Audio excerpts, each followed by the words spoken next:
அமெரிக்க அதிபராக இரண்டாவது முறையாக பதவியேற்க உள்ள டொனால்டு டிரம்பின் அரசில் இந்திய வம்சாவளியைச் சேர்ந்தவர்கள் பலர் இடம்பெற்றுள்ளனர். நம்ம சின்னப்பையன் ஸ்ரீராம் உள்ளிட்டோர் குறித்து இந்த தொகுப்பில் பார்க்கலாம்.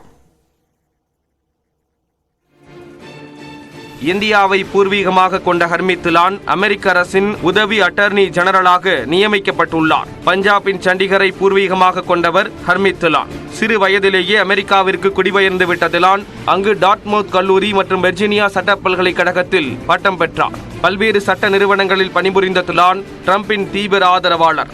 குடியரசுக் கட்சியின் கலிபோர்னியா மாகாண துணைத் தலைவராக இருந்துள்ளார். 2016 ஆண்டு நடைபெற்ற குடியரசுக் கட்சி மாநாட்டில் பங்கேற்ற ஒரே இந்திய அமெரிக்கராக அறியப்படுகிறார். இதேபோல் தேசிய சுகாதார நிறுவனத்தின் இயக்குநராக ஜெய் பட்டாச்சாரியாவை ட்ரம்ப் நியமித்துள்ளார். கொல்கத்தாவில் பிறந்த ஜெய் பட்டாச்சாரியா ஸ்டான்போர்ட் பல்கலைக்கழகத்தில் பேராசிரியராக பணியாற்றி வருகிறார். கொரோனா தொற்று பரவலின் போது கட்டுப்பாடுகள் விதிக்கப்பட்டதை எதிர்த்து குரல் கொடுத்து சர்ச்சையில் சிக்கினார். ட்ரம்ப் நியமித்தவர்களில் மிக முக்கியமாக பார்க்கப்படுபவர் விவேக் ராமசாமி. எலான் மஸ்குடன் இணைந்து அரசின் திறன் துறையின் தலைவராக இருப்பார்.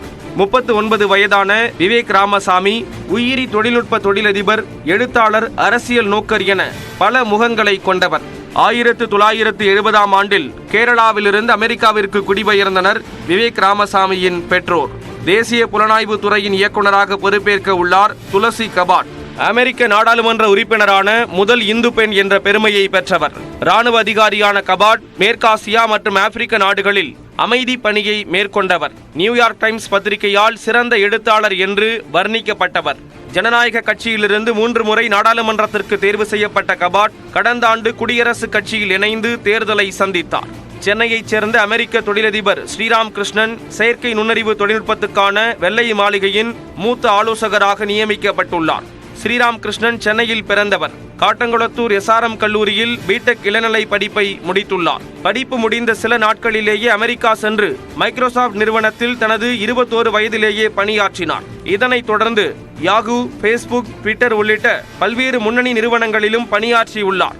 இது மட்டும் இல்லாமல் செயற்கை நுண்ணறிவு நிறுவனங்களான ChatGPT, OpenAI உள்ளிட்ட தளங்களிலும் பணியாற்றினார். அமெரிக்காவின் 2வது பெண்மணி உஷா சிலுக்குரி. ஆந்திர மாநிலம் பட்லூருவை பூர்வீகமாக கொண்டவர்.